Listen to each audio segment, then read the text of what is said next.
मैंने सुबह तुम्हारा प्यार आजमाने के लिए वो बात नहीं कही थी, बीवी को तलाक देने वाली बात। तो मैं बस एक्टिंग कर रही थी। हमारा घर होगा? नहीं, हमारा नहीं, तुम्हारा। ये घर मैं तुम्हारा नाम कर रहा हूँ सर। क्या? हाँ सर। और फ्रैंकली राधा, ये मुझे बिल्कुल पसंद नहीं कि मुझे कोई जोरू का गुलाम समझे। ऐसा कुछ भी नहीं है। हमेशा से यूनिवर्सिटी, स्कूल, कॉलेज, ऐसे कमेंट्स मिलते रहे हैं मुझे। कैसी ये कसौटी है, जिंदगी ये झूठी है, मुझसे क्यों रूठी है, ऐ खुदा लगे मजबूरी है, जीना भी जरूरी है, दर्द से पूरी है, ऐ खुदा।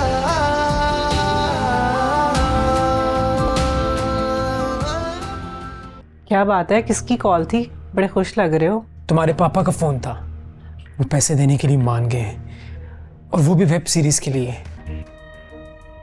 मैंने सोचा था अपनी गरीब सहेली को जॉब दूंगी, उसकी रोजी का वसीला बनूंगी तो वो सुधर जाएगी, लेकिन तुमने तो आते ही अपने रंग दिखाने शुरू कर दिए। सर, मुझे पता चल गया है कि मेरा एक्सीडेंट किसने करवाया था।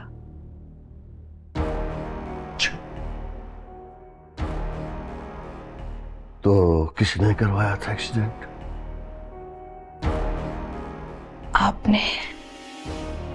सेंसेस में हो तुम?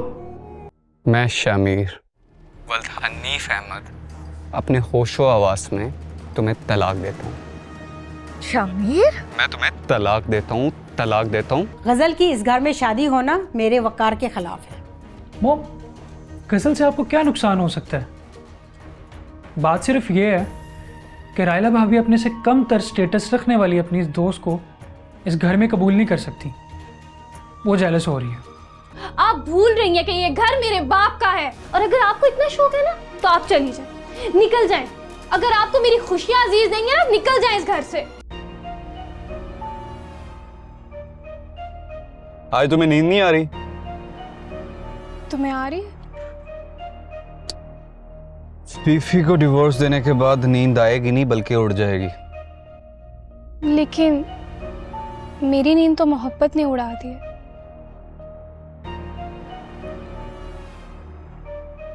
मोहब्बत? हाँ, तुम्हारी मोहब्बत। सुना था मोहब्बत एक लम्हे में हो जाती है। आज मैंने वो लम्हा भी महसूस कर लिया। खुद? एक बात बताऊं, मारोगे तो नहीं? खुद मर जाऊंगा। बोलो। मैंने सुबह तुम्हारा प्यार आजमाने के लिए वो बात नहीं कही थी, बीवी को तलाक देने वाली बात। तो मैं बस एक्टिंग कर रही थी। तुमने सचमुच दे दी डिवोर्स? व्हाट? एक्टिंग? क्या मतलब तुम्हारा? कैसी एक्टिंग? भाई, मुझे आगे एक्टिंग करनी है तो आजमा रही थी कि मुझे कितनी एक्टिंग आती है। क्या कह रही हो यार खुल्द? बिलीव मी, कल रात मैंने मामा के साथ भी एक्टिंग की तो वो भी बिल्कुल सीरियस हो गई। उनको पता ही नहीं चला कि मैं एक्टिंग कर रही थी। यार अगर एक्टिंग कर रही थी तो इतने सीरियस इशू को हाईलाइट करने की क्या जरूरत थी? एक्टिंग सीरियस ही तो होती है शामिर। मामा से तो मैं माफी मांग लूंगी, मगर हाँ, मगर जवान लड़कों की बूढ़ी बीवियां इतनी आसानी से माफ नहीं करती। मैंने तो उसे फिर भी 3 दफा तलाक दे दिया यार। सोच रहा हूं कि बीफी मेरे साथ करेगी क्या।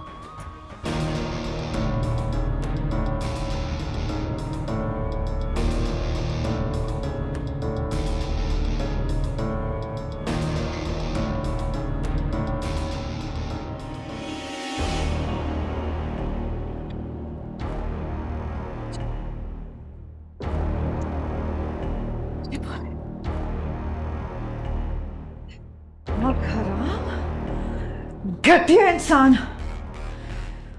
तूने मेरी तौहीन की है, मैं तुझे नहीं छोड़ूंगी। फीफी की तौहीन की है, मुझे बोले उसने, फीफी को। मैं शामिर वल्द हनीफ अहमद अपने होशो आवास में तुम्हें तलाक देता हूँ, तलाक देता हूँ।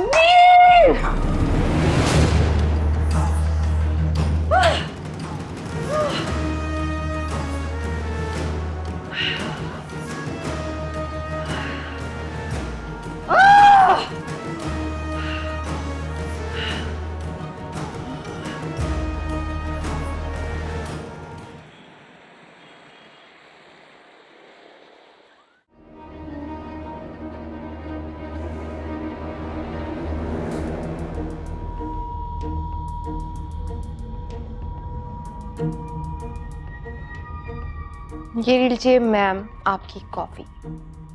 Thank you. अच्छा सुनो, मैंने ही कुछ कपड़े निकाले थे, मुझे पसंद नहीं है, लेकिन है बहुत एक्सपेंसिव। तुम चाहो तो ले सकती हो, फेंक तो नहीं सकती ना।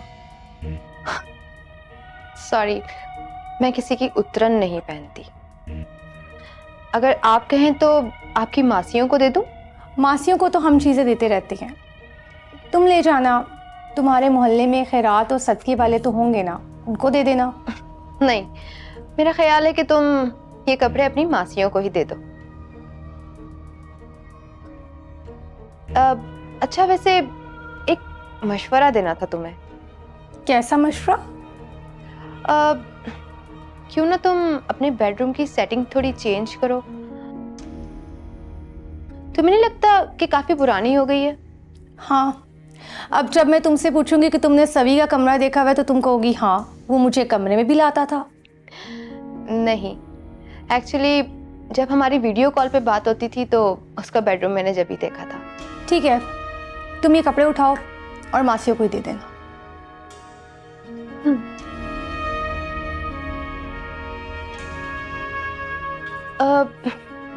वैसे मैं तो इसलिए कह रही थी कि अगर बेडरूम की सेटिंग तुम अपने मूड के हिसाब से करोगी तो हो सकता है कि सेवी को पसंद आए, वो तुमसे इम्प्रेस हो जाएगा। इनफैक्ट मैं तुम्हारी हेल्प कर सकती हूँ इसमें। तुम सेवी से कहना कि ये सारी सेटिंग तुमने की है, उसे बहुत पसंद आएगी। ये बात तुम कह रही हो? हाँ, क्योंकि मैंने ख्वाब देखना छोड़ दिए हैं अब। अच्छा, वैसे ये सारा फर्नीचर मुझसे अकेले तो मैनेज नहीं होगा। तुम प्लीज अपने बाकी मुलाजमों से कह दो कि मेरी हेल्प कर दें। ठीक है, पहले ये काम तो ख़त्म कर लो। जब तुम वापस आओगी तो मुलाजमों को भी साथ ले आना और रूम डेकोर कर देना। Okay ma'am.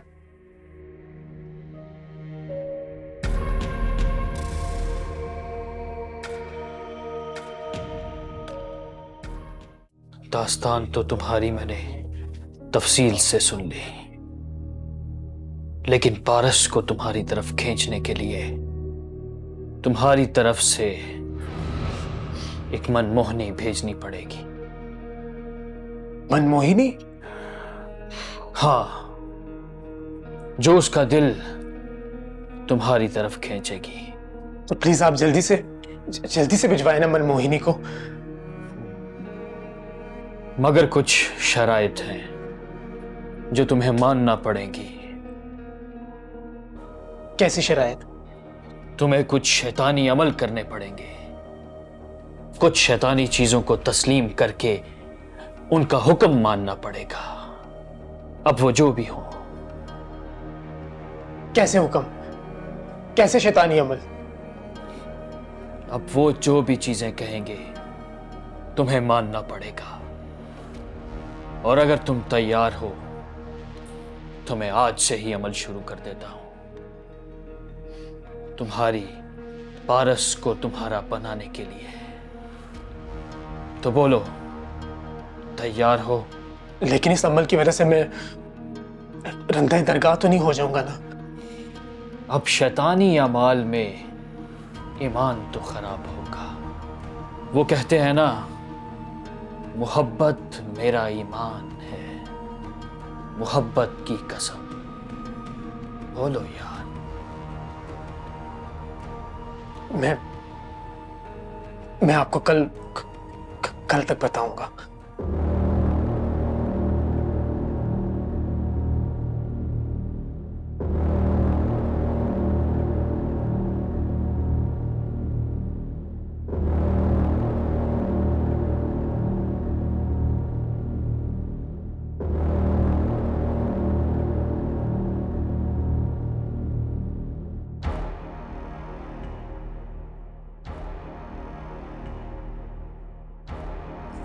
पहले मामा को ये बताऊंगी कि शामिर ने मेरे लिए फीफी को तलाक दे दी है, और फिर ये बताऊंगी कि मैं शामिर से शादी करने के लिए तैयार हूँ। जब वो खुश हो जाएंगी तो फिर मैं उनको बताऊंगी कि रात में उनके साथ एक्टिंग कर रही थी। ऐसे मामा कम नाराज होंगे। मामा, मामा। मैडम खाना ले के चाय? हाँ, खाना तो मैं खाऊंगी, बहुत भूख लगी। मामा कहाँ पे? वो कहीं गई है, इसी वजह से तुम्हें आया हूँ पूछने। कहाँ गई है? मैडम ये तो नहीं बताया। नूर बहादुर साहब की गाड़ी आई थी, उसमें बैठ कर कहीं गई है। अच्छा ठीक है, अब जाए। मामा कहाँ चले गए?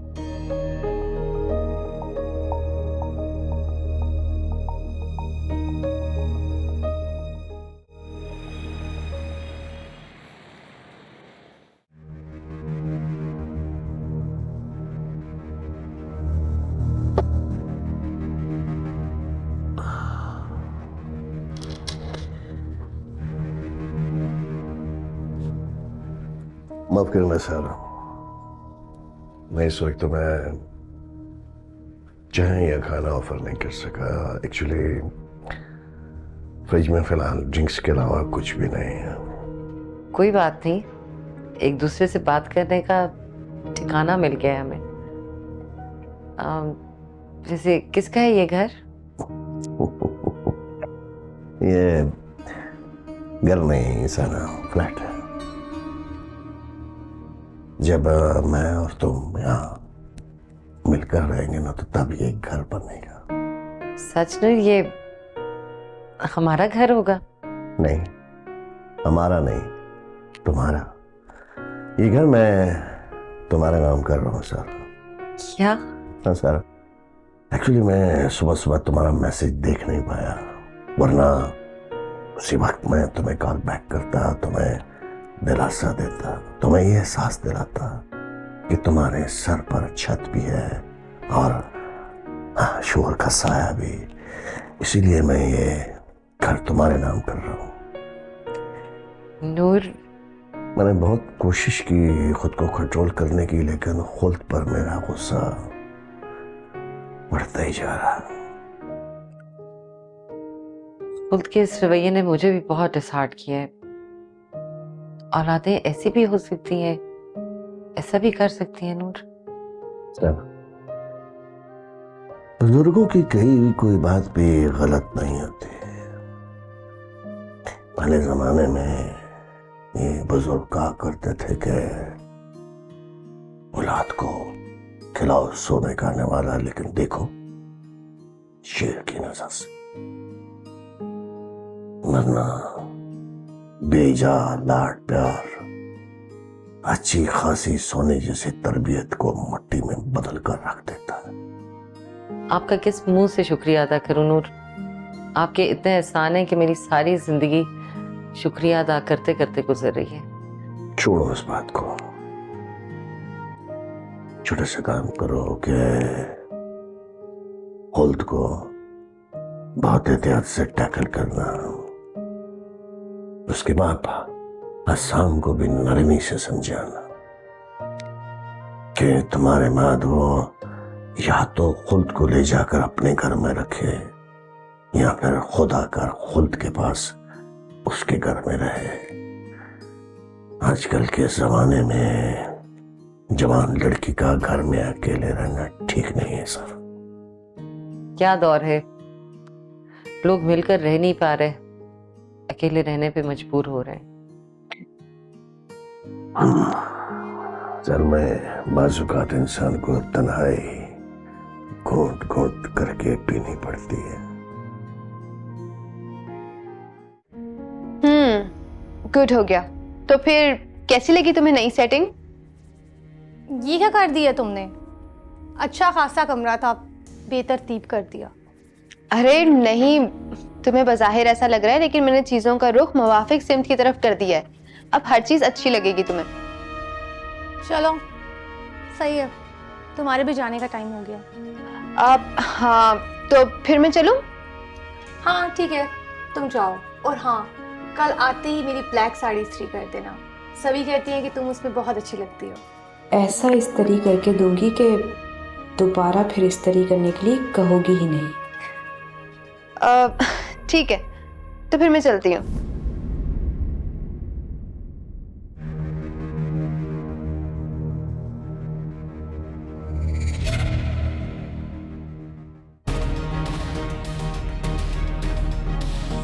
किस कदर इंसल्ट होगी मेरी इस सोसाइटी में। हाँ, और मैंने तो पार्टी में इनवाइट भी कर लिया बहुत से लोगों को, ऐसी बेगमात को जिन्हें जवान तो क्या बूढ़े भी मुंह लगाना पसंद नहीं करते। कितना हंसेंगे वो मुझ पर। मुझे जिल्लत नहीं सहनी। मुझे यकीन है कि शामिर कॉल जरूर करेगा। अगर कॉल आई तो उसे कहूंगी मुझसे दोबारा निकाह करो।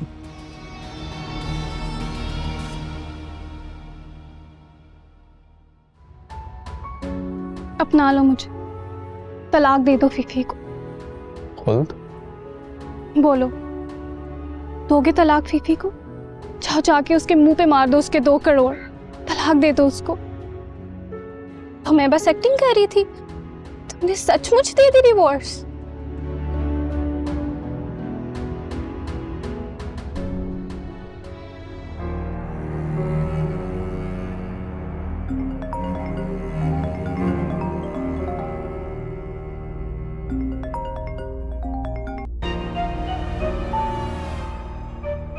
Hello Phi Phi. बहुत खूब शामिर। प्लीज फीफी मेरी बात सुनो। मैं कहने सुनने को कुछ छोड़ा है अब? और अब क्यों कॉल किया? नमक हराम। वैसे तो मैं तुम्हारा 1 करोड़ रुपया एज इट इज वापस करना चाहता हूँ, लेकिन अच्छा, लेकिन भी अब फरमाइए। प्लीज फीफी, मैं वाकई बहुत शर्मिंदा हूँ। मैंने दिल से तलाक नहीं दी, बस किसी के मजाक का शिकार हो गया था यार। मजाक? हाँ मजाक। एक औरत थी जो तुमसे बहुत जेलस होती थी। उसे पता चल गया कि हमारी शादी होगी है। क्या तुमने अनाउंस कर दिया था शादी का? बात जारी रखो। कौन थी वो औरत? कैसा मजाक? और उसने मेरी कनपट्टी पे अपनी घन रखी और मुझसे बोला कि फीफी को तलाक दो वरना मैं तुम्हें गोली मार दूंगी। What? कौन थी वो औरत? मुझे तो उसने अपना नाम रूबीना बताया था। हुलिया बताओ, मुझसे जलने वालों में इस नाम की कोई औरत नहीं है। नाम हो सकता है उसने गलत बताया हो, लेकिन प्लीज आगे तो सुन लो। ठीक है, बोलो, जल्दी बोलो। उसने मुझे कवर किया और जैसे मैंने तुम्हें तलाक दी तो उसके बाद अजीब कहके लगा के वो हंसना शुरू हो गई और कहने लगी कि तुम तो इतने डरपोक निकले हो, एक जान जाने के खतरे से तुमने तलाक दे दी। क्या कह रहे हो? कैसे हुआ है सब कुछ? क्यों? कहाँ हुआ है? इस बात को छोड़ो यार, मुझे अभी टेंशन हो रही है बहुत। मुझे ये बताओ कि इस सब का शरई हल क्या है? मैं फिर से तुमसे निकाह करना चाहता हूँ। I really love you a lot.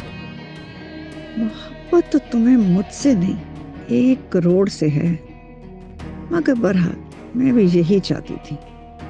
अच्छा हुआ जो उसने खुद ही कह दिया। इस काबिल हो तुम कि मैं तुमसे दोबारा निकाह करूं? Please please try to understand. अगर तुम उस वक्त मेरी जगह पे होती तो क्या करती, बताओ।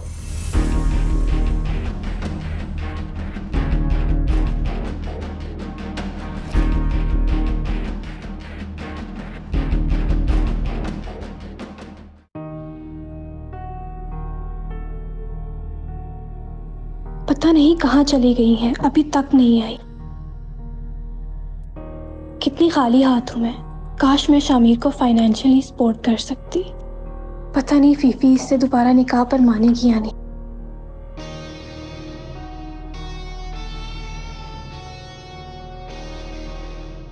अच्छा सुनो, मेरे कपड़े सूटकेस में रखने के बाद तुमने बाजार जाना है और 2 चादरें, 2 ब्लैंकेट, 2 पिलो कवर वो लेके आना। ठीक है मैडम। ठीक है? ठीक है मैडम। क्या हो गया मामा, ये सब क्यों मंगवा रही हैं? देखो, मुझे लग रहा है मैं तुम पे काफी बोझ हो चुकी हूँ। तुम अपने बाप को फोन करके बुलवा लो, वो अपने दिए हुए घर में आके रह सकता है, क्योंकि मैं कुछ दिनों तक जा रही हूँ यहाँ से। What?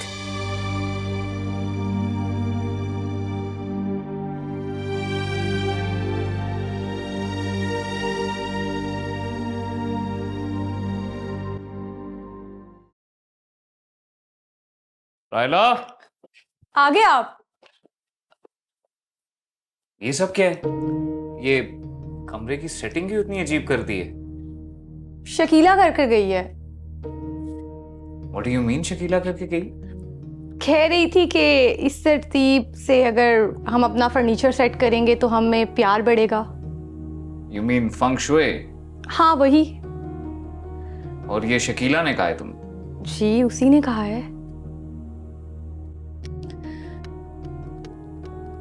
खैर मुझे भी ये सब बहुत नॉनसेंस लग रहा है। क्योंकि ये सब नॉनसेंस है। मैंने तो बस ये सोचकर बर्दाश्त किया कि वो हमारा प्यार बढ़ाना चाहती है। रायला, आप कितनी बेवकूफ हो यार। बेवकूफ कैसे? वो मैं बाद में बताता हूँ। प्लीज पहले किसी को फोन करके मेरे लिए 1 कप कॉफी का बनवाओ और फिर 2 मुलाजमों को बुलवाओ ताकि मैं ये वापस सेटिंग ठीक करूँ।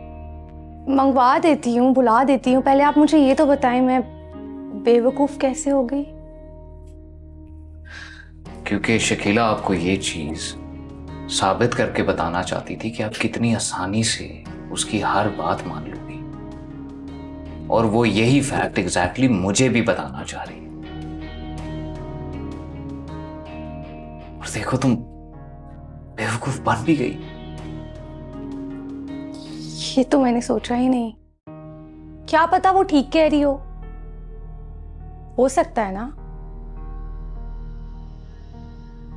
मेरी प्यारी भोली रायला, हाँ बहुत बेवकूफ हूँ यार। प्लीज कॉफी मिलाओ, मेरे सर में दर्द हो रही है। ठीक है, मैं बुलवाती हूँ।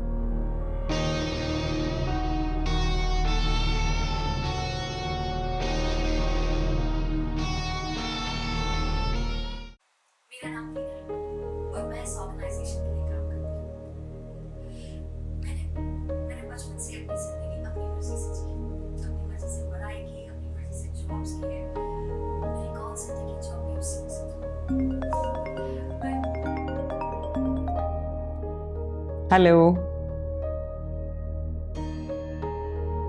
हाँ वही देख रही हूँ। फोटो शूट में तो ये बहुत अच्छी नजर आ रही थी। No, not at all, not impressive. We have to do something else. इस तरह करो, या तो इसको रीशूट करो और मुझे दिखाओ, या फिर किसी और को कास्ट करो। इस तरह तो नहीं चलेगा।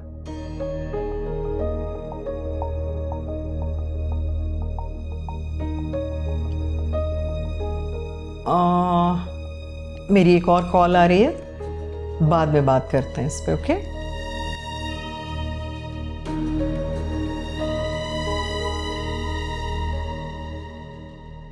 हाँ शकील, मैं थोड़ा सा बिजी हूं, तो अगर कोई ज़रूरी बात नहीं है तो बाद में बात करें। नहीं आंटी, कॉल करने की ज़रूरत नहीं है। मैंने जस्ट अपॉइंटमेंट लेने के लिए आपको फ़ोन किया है। वो क्या है ना कि मेरे ससुर ने मुझे पैसे दे दिए हैं। Good, very good. तो कितना इन्वेस्ट किया तुम्हारे ससुर ने? अभी आप बिजी हैं तो हम मिलकर ये बात करेंगे। अरे नहीं, अपने भतीजे के लिए 2-4 मिनट तो निकाल ही सकती हूँ। अब दरअसल मैं भी थोड़ा बिजी था। वो क्या है ना कि प्रोडक्शन वगैरह थोड़ी डिज़ाइन कर रहा था मैं। अच्छा, तो फिर ठीक है, तुम कल आ जाओ ऑफिस सेकेंड हाफ में। आप लोगों का एक एक मिनट कीमती होता है, और अब अल्लाह के करम से मैं भी अपनी कुछ चीजें शेड्यूल करने लगा हूं। इसलिए अगर वक्त अभी तय कर ले तो मुझे अपनी अगली मीटिंग। तो कल शाम 3:30 से 4 तक बिल्कुल बेस्ट टाइम है, मैं हाजिर हो जाऊंगा। और हाँ, मैं पारस को हीरोइन कास्ट करना चाहता हूँ। पारस को?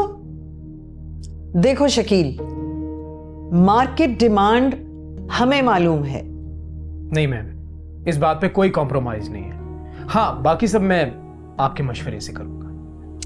भाई मशवरे का इतना टाइम नहीं है मेरे पास। मैंने कहा ना तुमसे कि हमारी कंपनी को। जी वही मैम, मैं वही कह रहा हूँ। हम कल इस पर मिल के बात करते हैं। अभी मुझे एक फाइनेंसर से मीटिंग के लिए जाना है, तो मुझे निकलना होगा।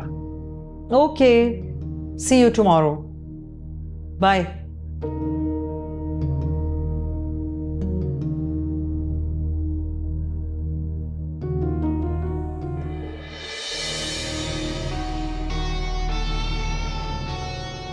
तुम सबको एक एक करके उंगलियों पे नचाऊंगा। और देखना हुमा मैडम, एक दिन आएगा कि तुम मुझे कॉल्स करोगी, ना मैं तुम्हारा फ़ोन उठाऊंगा और ना ही मेरे पास तुमसे मिलने के लिए वक्त होगा। मेरी जिंदगी धर्म भरम कर दी है इसने एक पल में, एक पल। लेकिन यही एक पल तो उसे मेरा कर गया। लेकिन क्या पता बाद में भी उसने एक्टिंग ही की हो। उफ, कितनी देर बात करेगी ये। खुद मेरा प्यार है, मगर अब जरा सोच समझ कर कदम उठाऊंगा। फीफी जैसे चांस रोज रोज नहीं मिलते।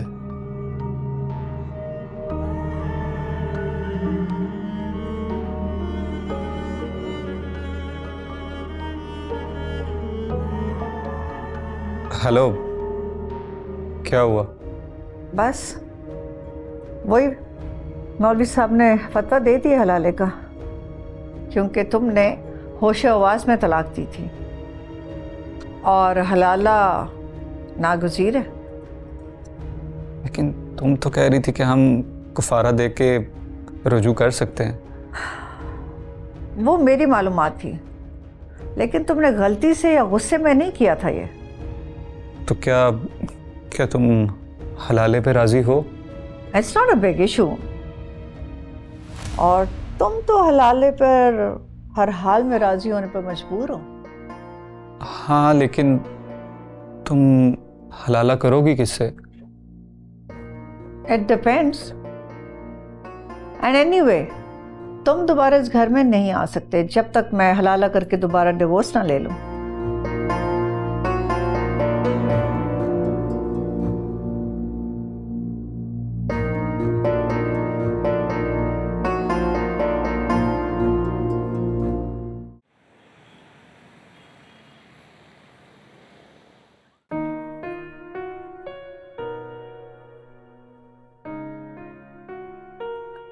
आपको मालूम है ना कि आपकी आंखें बहुत ही हसीन हैं, मगर सिर्फ इनमें एक छोटी सी खामी है।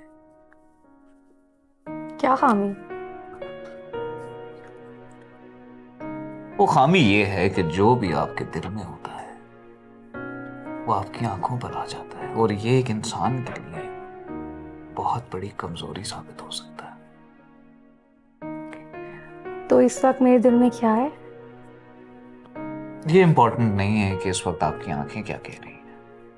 इम्पोर्टेंट ये है जो अब मैं आपसे कहने लगा हूं। वो ये है कि एक गैरतमंद इंसान के लिए उसके साथ उसकी खूबसूरत बीवी का खड़ा हो, उसके लिए मुसीबतें खड़ा कर सकता है। और ये बात मुझे आपसे शादी करने के बाद मालूम हुई। तो क्या ये थी इम्पोर्टेंट बात? ये इम्पोर्टेंट बात नहीं थी, ये तो सिर्फ तमीद थी। इम्पोर्टेंट बात ये है कि जब हमारी शादी हुई तो मेरे दोस्तों ने भी आपको देखा, और उसके बाद उन्होंने हमें एक दूसरे के साथ देखा, उन्होंने ये देखा कि मैं आपको ट्रीट कैसे करता हूं और आप मुझे ट्रीट कैसे करती हैं। और उसके बाद उन्होंने मुझ पे तरह तरह के इल्जामात लगाना शुरू कर दिए। कैसे इल्जामात? उनका ख्याल ये है कि रायला एक अखलौती बेटी है, एक लाडली बेटी है अपने माँ बाप की, बहुत नाज नखरों से पली बड़ी है और अब इतने बड़े खानदान की बहू भी है और उसका रवैया बिल्कुल शहजादियों जैसा है। और इन सारी चीजों के साथ उसकी पर्सनालिटी अब मेरी पर्सनालिटी पे डोमिनेट करना शुरू हो गया। डोमिनेट? जी। और क्वाइट फ्रैंकली रायला, ये मुझे बिल्कुल पसंद नहीं कि मुझे कोई जोरू का गुलाम समझे। ऐसा कुछ भी नहीं है। हमेशा से यूनिवर्सिटी, स्कूल, कॉलेज ऐसे कमेंट्स मिलते रहे हैं मुझे। मगर मैं ये चाहता हूं कि मेरे दोस्त क्या, मेरे पे कोई भी ये इल्जाम ना लगाए कि मैं अपनी बीवी को जोरू का गुलाम, क्योंकि ये बिल्कुल मुझे नामंजूर है और ना मैं इसको कभी एक्सेप्ट करूंगा। और इसी सारी सिचुएशन को टैकल करने के लिए मेरे पास एक तरकीब है। कौन सा आइडिया? हम कल ही कहीं पे अच्छी सी गेट टुगेदर करते हैं जिसमें मैं अपने तमाम दोस्तोnndoस्तों को बुलाऊंगा। ठीक है, मैं आपकी फेवरेट साड़ी पहनूंगी। गुड।